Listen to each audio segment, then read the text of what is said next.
Do what thou wilt should be the whole of the law. Welcome to Hieros Gamos Radio, broadcasting out of the Lower Triangle, Tasmania, the descending tongue of grace, adrift in the freezing waters of Mem between mainland Australia and Antarctica, howling like the hangman when he's bounced off his Centrelink payment. Hieros Gamos is the sacred wedding of matter and spirit, life and art, Thelema and Tao. Let's get busy with our illustrious guest, author of more books on Western esoterica, Masonry, the Gnostics and Crowley than you've had warm meals. The hardest working man in the gnosis business, Tobias Churton. Welcome to the show. We're really glad to have you on the show. It's a pleasure. So yeah, just wanted to ask you to start with the first question. Basically, tell us about your early life. Was the quest for gnosis right here from the beginning? What an interesting question. It's always nice to get an unusual slant on these things. My early life. Did I come out of the sea, crawl up on the land, develop into a four-legged creature, then by the miracle of evolution become Tobias Churton writer? I doubt if it happened that way. But I was born in Birmingham, in a hospital in Birmingham in 1960 to two parents, actually. That's not always the case these days. But did I have gnosis from the beginning? Did it come to me, a blinding flash? Was it a revelation in the Cairo apartment? I think it's always been there. And, to me, from an early time, life had a distinctly spiritual and divine aspect to it. And that's intensified over time. One of the nice things about growing up as a child in the 1960s was there was a certain buzz in the air which permitted and encouraged, if you were tuned in to it, which I seem to have been, without any chemical stimulants other than licorice all sorts, to detach one's thinking from the prevalent system that you were brought up in. So I got quite used to the idea that you were in the world, but there was something better. Not in some imaginary heaven with 77 virgins, but simply there was a consciousness you could get to where you could see the folly of man from a vantage point and be true to yourself. And that there was a dimension of one's individuality which transcended how you were being treated, whether as a child or a pupil at school or a subject of the state or a creature on the planet.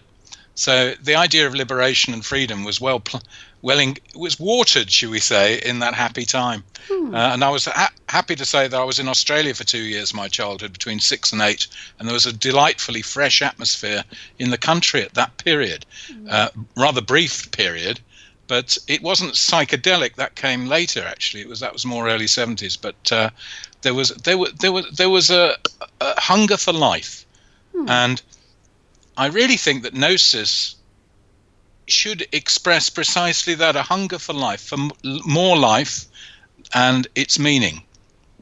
So yeah. But I had experiences on the way, personal revelations, inspirations all the way through. And I didn't discover the word Gnostic until I was, I don't know, 14 or 15 or something. That was a bit of a coat hanger to hang a lot of these sensibilities onto. So, always a Gnostic. Always a Gnostic, yeah. Well, that a lust for life. I guess that's kind of what you're saying. Yeah. Life in its fullest possible sense. Yes. Yeah. And I get that with I wasn't alive in the 60s in Australia, but I think that's the general consensus that I know of. Yeah. Yeah, you're very right. So you were a young mountaineering poet with Gnostic tendencies when you discovered the work of another young mountaineering poet with Gnostic tendencies. Can you tell us about that? Precisely.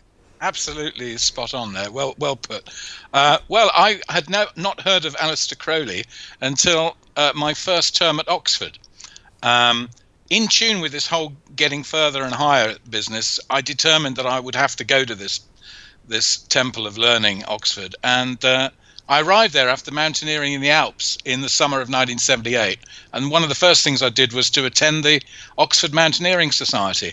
And it was at that first meeting, I remember very well, somebody mentioned in conversation Chris Bonington, who's a famous mountaineer, in the connection with this guy Aleister Crowley, and something perked up in my intelligence, I don't know what, and I said, well, who's this guy Crowley? It sounds interesting.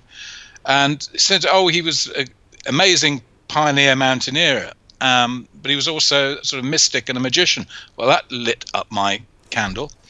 And my best mate at that time, George, funnily enough, had just borrowed the Confessions of Aleister Crowley from the Wolverhampton Public Library, which he lent me over the Christmas period, and I read it avidly, and I loved it. I identified strongly with the mind that created this book. I loved its arrogance. I loved its erudition. I loved its sense of humor. And I felt, in a way, I was quite into T.E. Lawrence at the time, commonly called Lawrence of Arabia, who I'd sort of was fairly obsessed by, I suppose, in a way that late teenagers hook on to figures that they can resonate with. And suddenly Crowley was there. I thought, my God, why haven't I heard of him? Because Lawrence they made a movie. Would we have heard of him, of course, had they not made the movie? It's an interesting question. But again, you have a romantic, spiritually minded challenger of the social norms and the common ignorance and unconsciousness.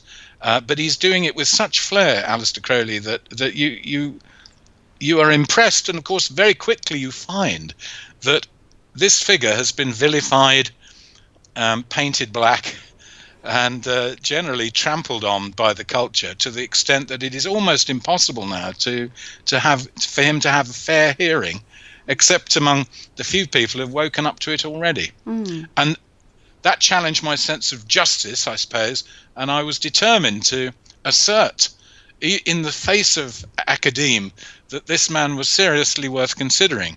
And I had to face the wrath of the chaplain at Brasenose College and various tutors who thought I was to put it mildly, deviating from the established course of theological scholarship.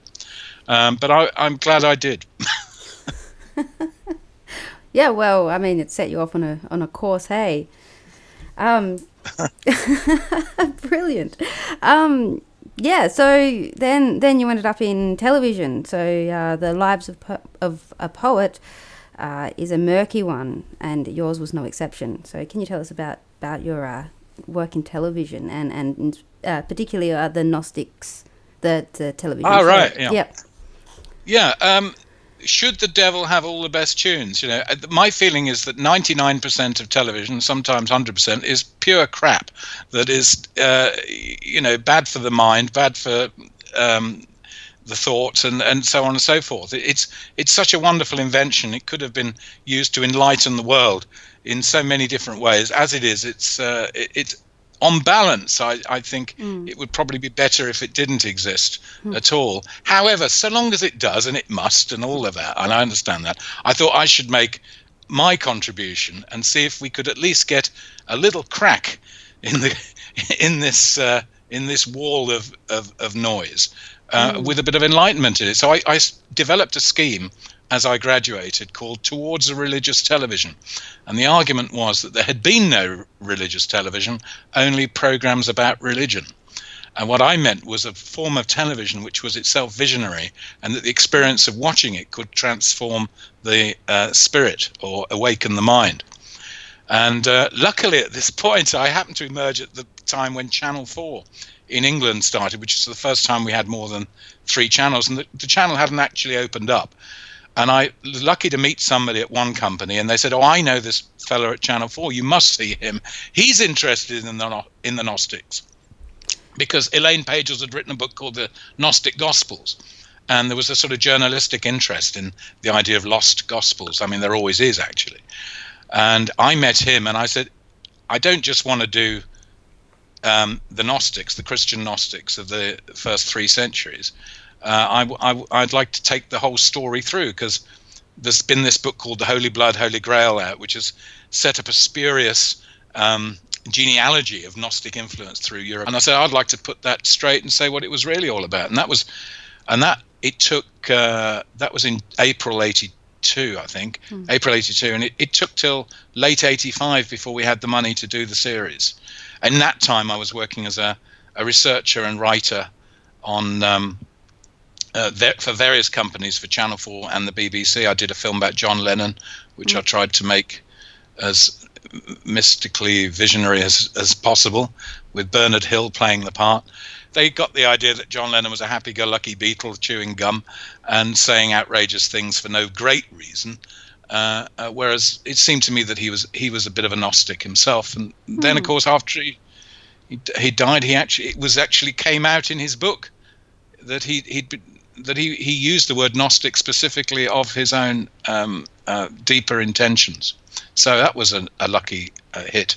But anyway, that program went out as well, and met Roy Orbison and all sorts of stars. Roger Waters of Pink Floyd sang across the universe, and it was a nice little moment in the mid '80s, which of course was a highly materialistic, red braces, stockbroker period, Bonfire of the Vanities, arrogant chewing gum in Wall Street. I know because I was there and watched them chewing gum arrogantly in Wall Street in the mid '80s.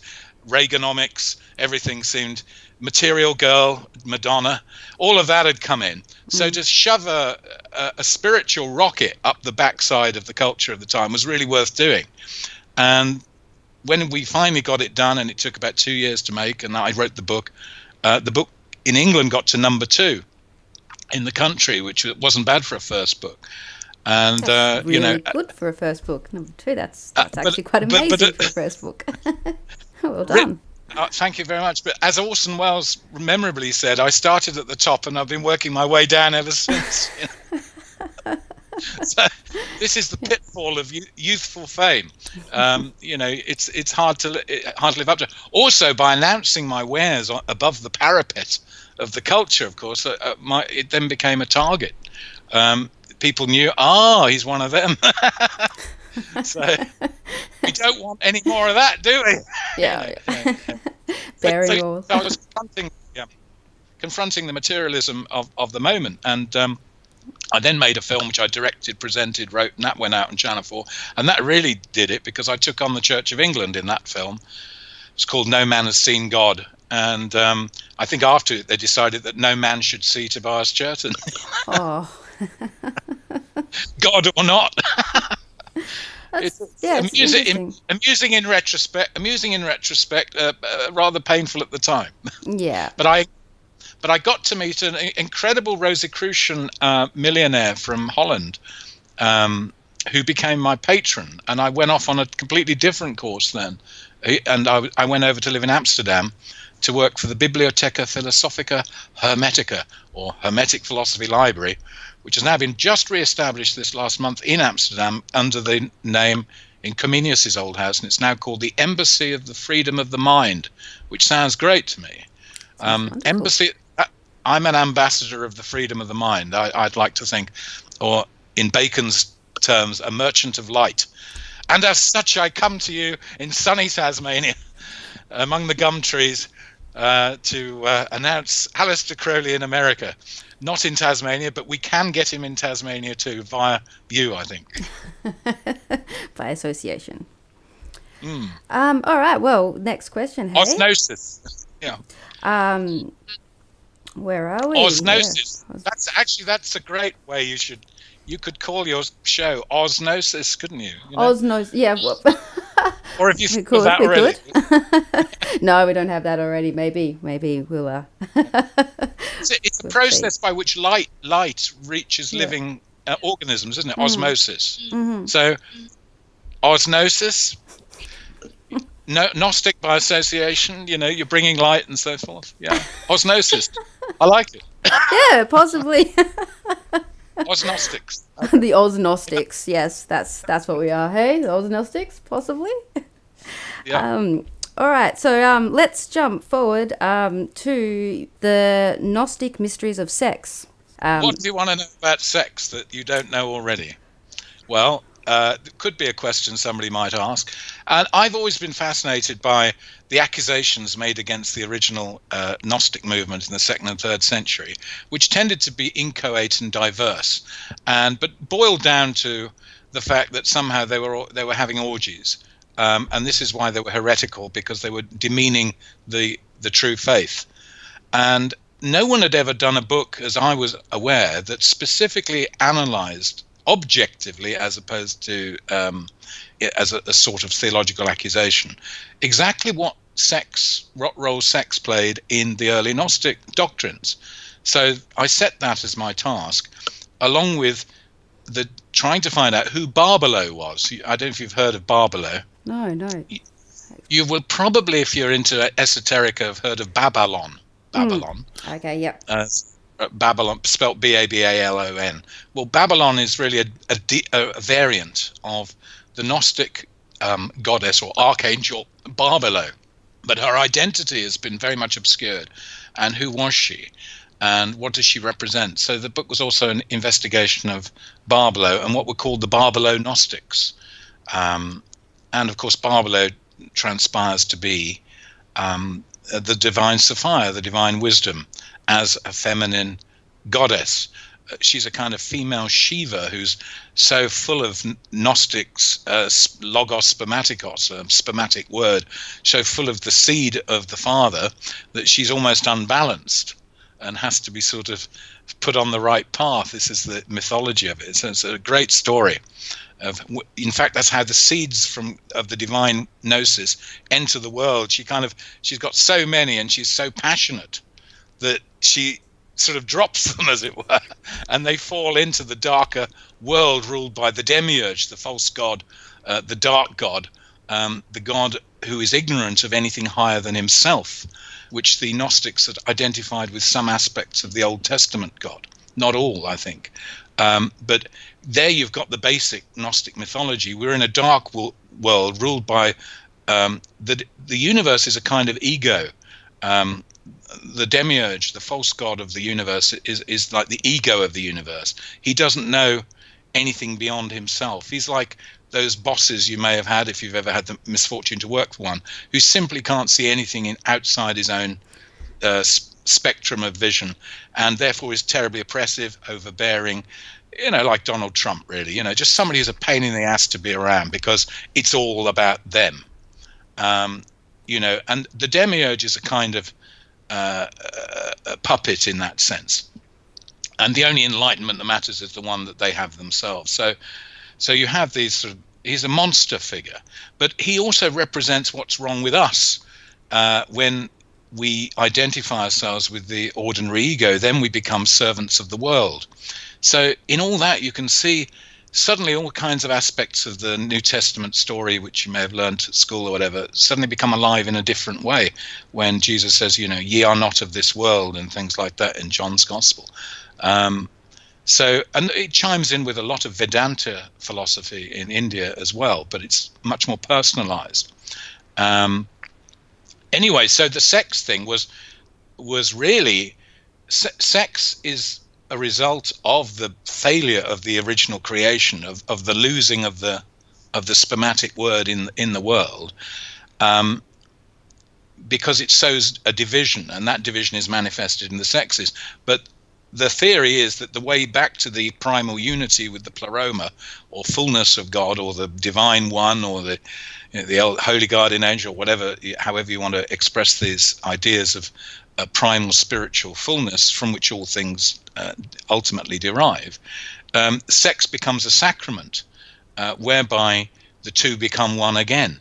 So it was possible, if you thought of Jesus as a sort of divine male, a Shiva, and Mary Magdalene usually as the consort, or as Sophia, bringing the two together is uniting the wound of the world. It's healing the world. Mm-hmm. So you have a sacramental conception of sex, which is unique in its way in that period of that time as a Christian movement to these Gnostic groups. Now, people who heard about this obviously thought this was some terrible debasement of, virginity being the primal, good. But in fact, in the early Christian churches, as opposed to Christian church, that was, there was a great variety of practice, and it's inevitable in the ancient world of that period, 1st, 2nd century, that it was all very well to hear the initial gospel. Jesus has come into the world. He's going to wrap it all up at some time. He's going to bring everyone to who's righteous to perfection. Naturally, in that period, people were going to think about the sexual aspect. Where does that fit in? Paul didn't give much advice other than probably best not to get married because Jesus is going to come soon, so it's not worth having children. So whereas the Gnostics thought that the bringing of children into the world was a holy rite, and so that make sure the child absorbed the gnosis, their creation and their upbringing would have to be done with due regard to their spiritual integrity.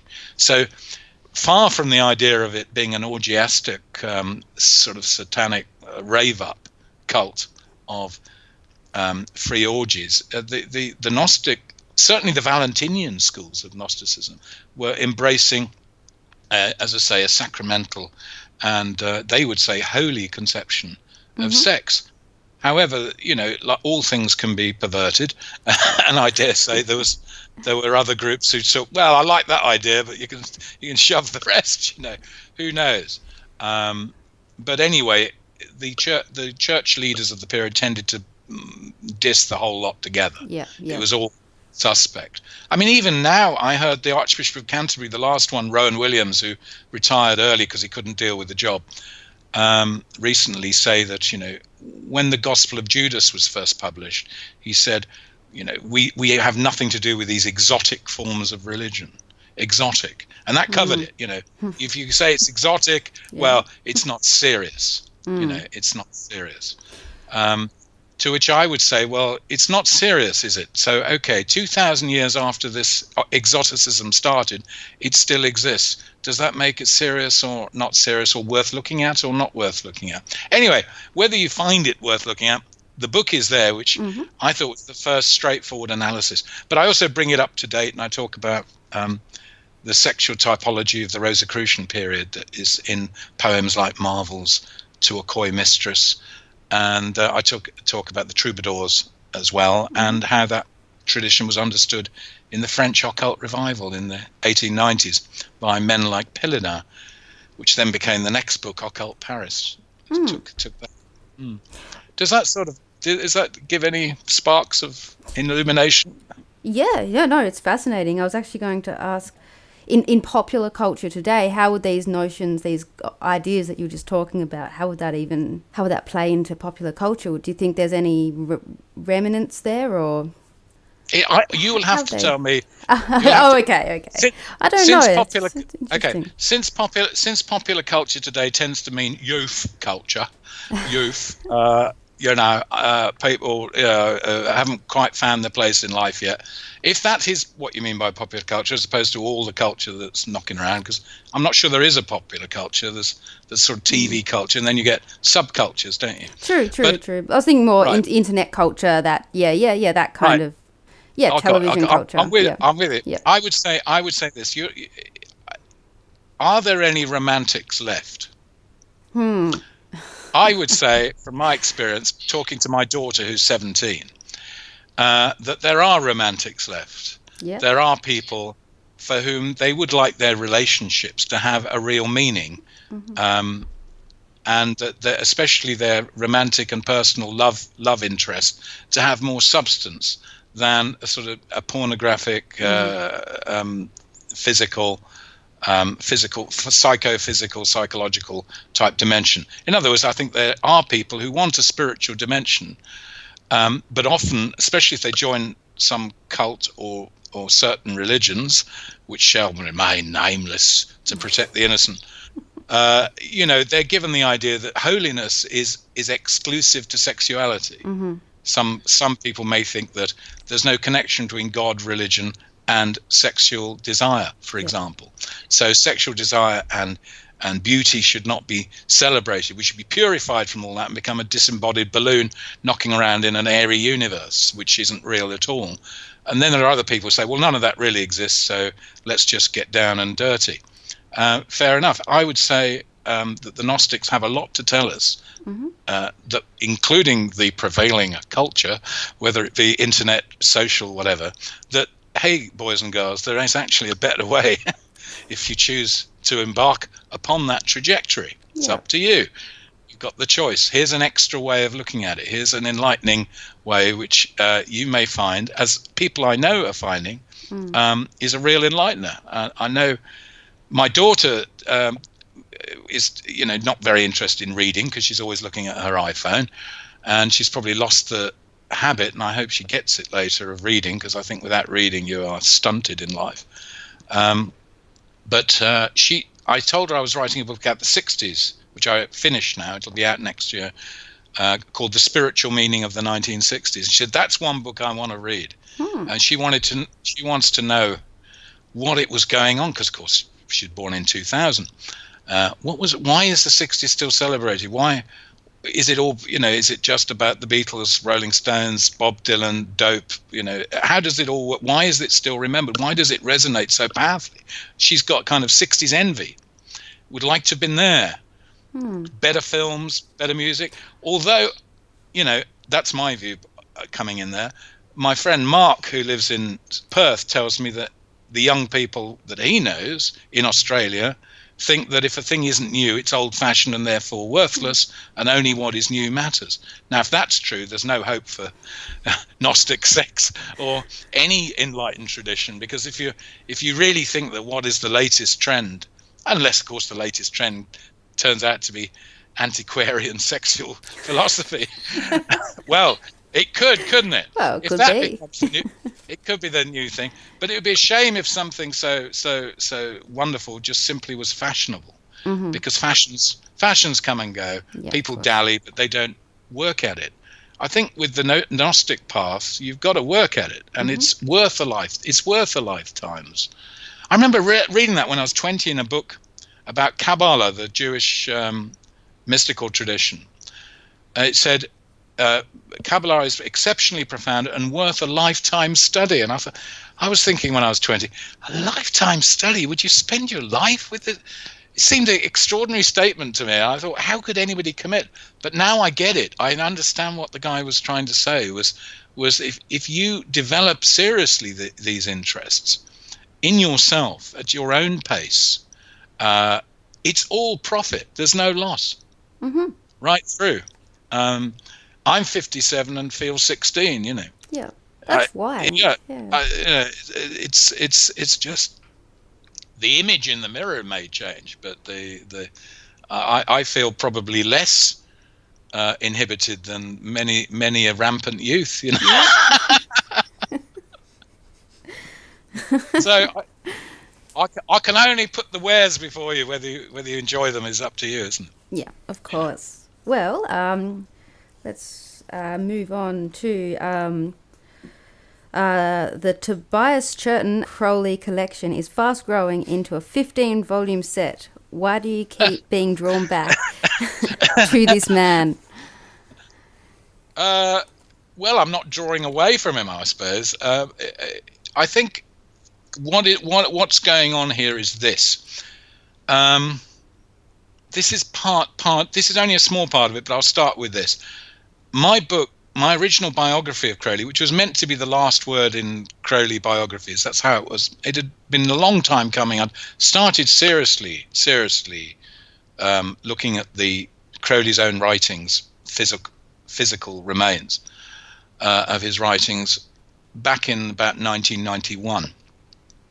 It wasn't the first time I'd into Crowley. It was the first time I was studying it deliberately, consciously, to get a more detailed picture.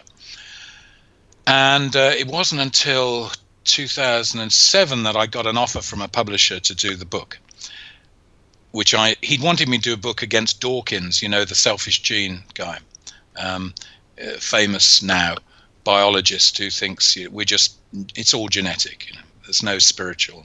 He wrote a book against God called The Great God Delusion, and it was suggested that I wrote the answer to it.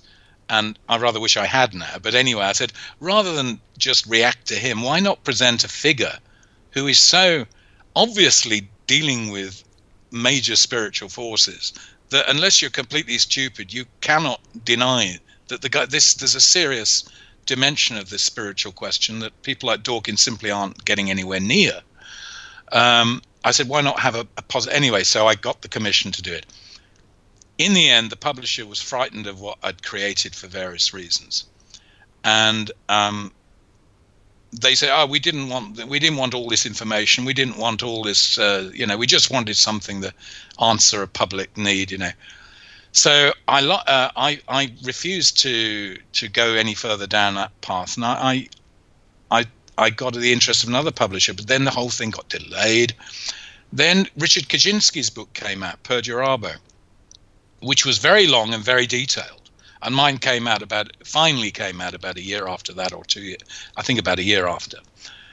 And then people were arguing about, I prefer Kaczynski to Churton, he was first, and I was like, yeah, first by date. And then the argument seemed to be, but there's so much more detail in one than the other, or something like this. And I became dissatisfied with my biography. Mm-hmm. And I realized that it was stupid in the first place to try and put Crowley's life in one book. I had so much information that it was just cutting. Everything was cut. And great stories, great untold stories were just being left on the cutting room floor. Now, okay, if you're making a movie, that's fine. You just want people to have an hour and 20 minutes experience. But 25 years ago, I read Churchill's biography by Martin Gilbert, and it was 8 volumes. And I read every one and loved it. When I'd finished one, I wanted to read the next, because he was trying to be fairly as comprehensive as you could be without losing the reader or the thread. When you've got a great man's life and you've got the documentation to back it up, and you know how to bring all this together, and you can feel the way how to tell the story, it seemed to me that Crowley had lived many lives. And when a man in Perth called Robert Buratti put on an exhibition of Crowley's paintings in 2012 thereabouts, and he contacted me and asked me if I'd write something for the catalogue. And then I researched Crowley as a painter, an artist, and the Berlin exhibition, and I realized that nobody had covered this before in any depth. And I discovered so many wonderful things about Crowley, and spending 3 years in Berlin, that 2 years pretty closely, but I mean there was back and forth and representatives and stuff. Anyway, he was solidly there at a remarkable period of history. Hitler's just on the rise in the early 30s, the Weimar Republic's falling apart, and he's there painting psychedelic pictures, and he gets an exhibition. Now, a lot of this was unknown, and that became a book, The Beast in Berlin, and it wasn't like I had trouble filling it. I could have written much more, but that came out. People really liked it. I thought, this is interesting, because I remembered when I'd done my original notes, I'd think of things like Crowley in America was really a story in itself. It's a complete thing. And I remembered thinking, wouldn't it be nice to do a film called Crowley's India? Because he was in India from 1901 right through 1902, back again in 1905, 1906. He's got a whole Indian side to the story. All of these are really remarkable stories. So I then realized, well, I can make up for all my sins on my original biography by occasionally, when the feeling is right, when the spirit pushes me to do it, I'll do another Crowley one when, if I think if people want to hear it. So occasionally, I don't know, there's a couple more I might do yet, but wait till you see Crowley in America and you'll realize what I'm saying, because that's 750 pages or so printed. And it's longer than the original biography, and that's just dealing with Crowley in America. And it is not a lot of waffle, I can assure you. So I think the days of single volume biographies of Crowley are over. I think they've done a lot of damage, because Crowley's he's as important. To my mind, he's as important as any other 20th century great figure. His scope may fall under the periscope of official culture, but so what? I don't suppose that they were talking about Jesus in Rome in the early 1st century. It took before it was an issue. It took 200 years. I think Crowley will be as important as any other religious figure, I think, in some respects, and to some people, in I don't know how many years. But I think it's a growing thing, and that a growing child needs to be fed. And I'm just trying to, while I'm around, feed it. That's it. Yeah, no, that's fascinating, actually. What would you say would be the most surprising discovery you've made in all your years of research? Good God, that's really impossible because there's so many. Really, it's a constant process of, oh, really? What? I'd never have believed it. So whatever comes into my mind, I'll talk about that. And the thing that's just come into my mind is the love story in Aleister Crowley in America, which is the love story between Aleister and Jean Robert Foster, or Jean in the American term, but it's spelt in the French way, and she was of French extraction, so I don't know whether they called her Jeanne or American. I think they'd have said Jean, so we'll call her Jean for now. Jean Robert Foster, who was married at the tender age of 17 to an American businessman called Matlack Foster, and it was almost a marriage of convenience insofar as it helped her a lot, but there was no erotic relation between them. They had no real romantic contact. And while he adored her, she was a remarkably beautiful woman, born in 1879. I trace her path and how her path and Aleister's eventually came together in an amazing love affair that blew him away. And I remembered reading in his diary when he was in Cefalù after the First World War, he reckoned his poetry had gone completely haywire after her, and he thought, did she? And he writes in his diary, "Did she really break my heart?" Now, Crowley was a man who picked up girls, and they stayed as long as they could. Some dropped away, some became lifelong friends, some reacted, and so on. But you never get a story where Crowley himself is romantically implicated in his own passion to such a degree as that relationship. And and she gets the better of him, and it was hard. And I think in modern terms, you'd say eventually she did drop him. It was a process of decline. It was very hard for him. Yeah. And I don't think he ever completely got over Jeanne, really. He wrote a whole book of poems dedicated to her, as he had to his first wife, Rose. So tracing that relationship and what they had in common. And now Jean Robert Foster lived until, it's unbelievable. I mean, you think that in 1906, when she's in New York and Crowley's in New York, they don't know each other. Just after the San Francisco earthquake, this is the famous fire of San Francisco, the earthquake. He's in New York within days of that. She's there as well. She's then 27 and a beauty, and she'd been a commercial model and an actress, and was a top journalist writing for the American Review of Reviews. So an immensely powerful lady, given the conditions and the opportunities for women at the time. And she's 27 in 1906. She was still alive, in 1970 when the Beatles split up. Right. Yeah. Wow.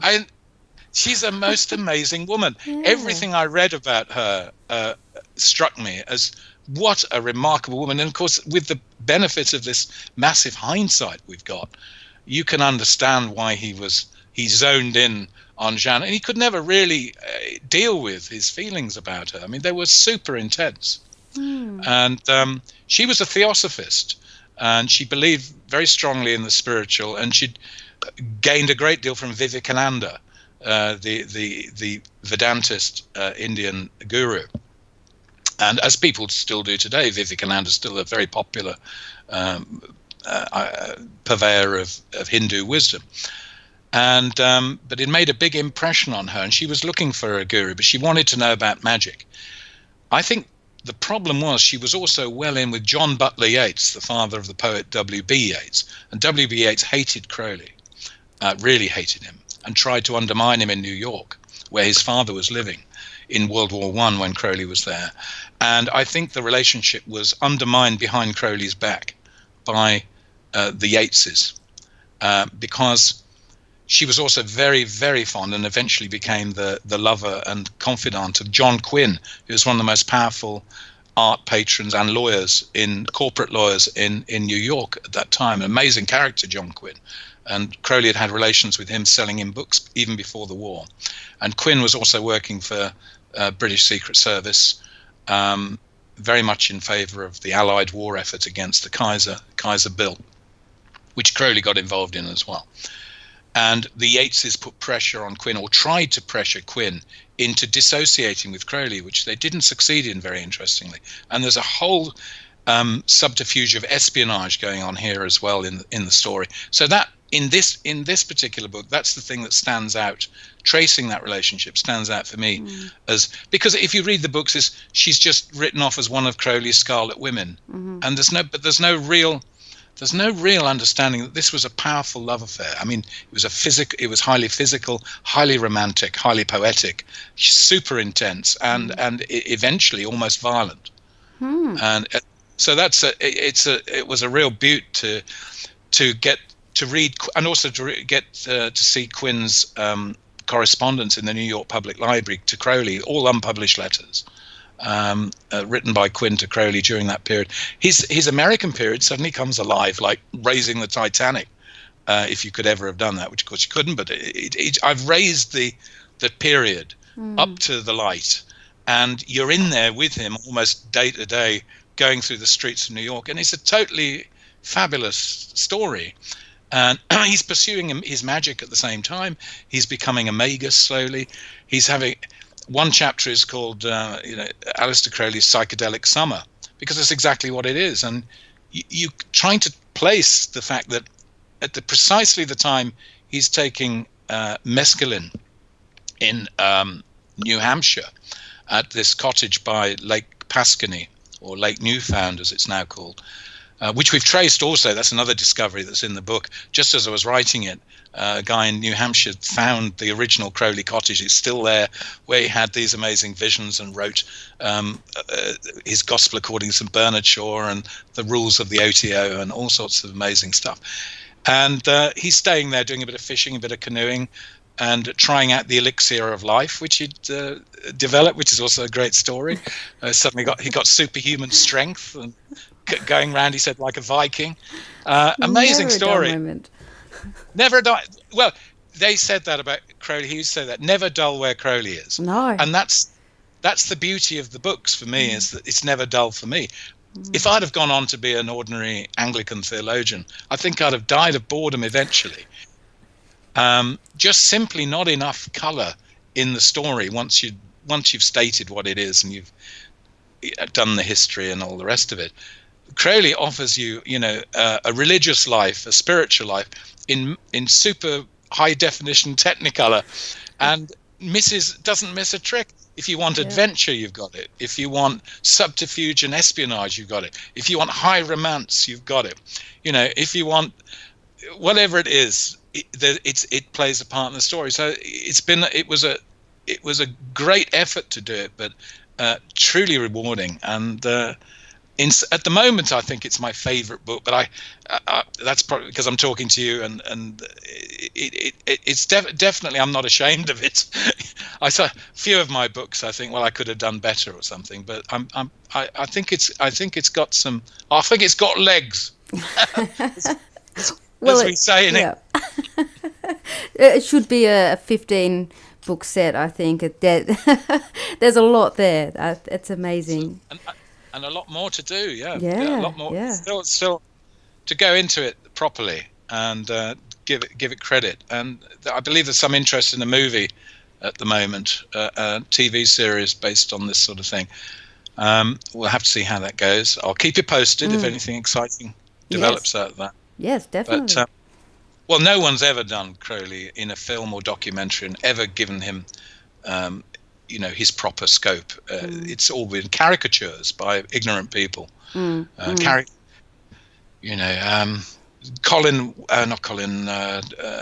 Simon's original biography, The Great Beast, laid a template of anti-Crowley books.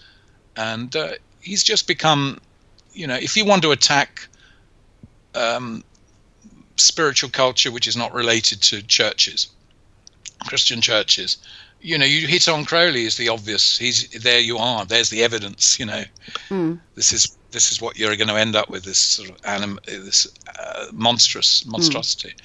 But in all the time I've studied Crowley's actual papers, letters, diaries, and I should be doing it again in the near future, I've never seen a hint of anything psychopathic or weird or, they give you nightmares remarkably at all, even given, that the Abramelin magic he practiced to begin with involved, a certain amount of Getic conjuration.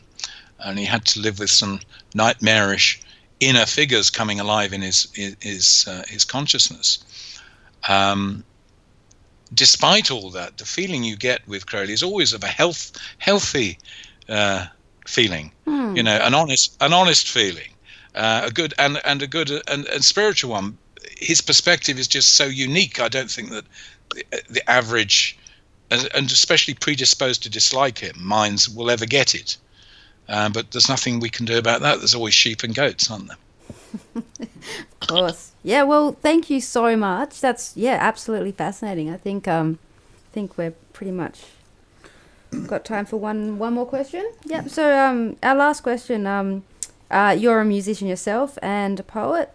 So what about magic, gnosis that goes hand in hand with artistic expression?